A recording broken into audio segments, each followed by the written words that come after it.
దీన్ని మన అరకు ఏరియాలో సామలు అంటారు. ఇది ఎక్కువ శాతం వాడరు. దీన్ని రైస్ మిల్లు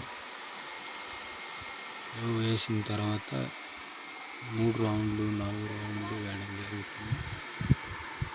ఇలాగా ఈ పైన అయితే ఆడడం దేవుడు, ఇది కిందకు అలా ఆడుతూ కిందకు వెళ్ళిపోతుంది. దీన్ని మన అల్లూరి సీతారామరాజు జిల్లాలో ఎక్కువగా పండిస్తుంటారు. ఈ చిన్న రైస్ మిల్లు అందులో ఆ జాలి అన్నది అయితే మార్చుకొని ఎవరైనా ఆడించవచ్చు. 4 రౌండ్లు ఆడాలి ఫ్రెండ్స్. ఇది ఇలా రావడం జరుగుతుంది.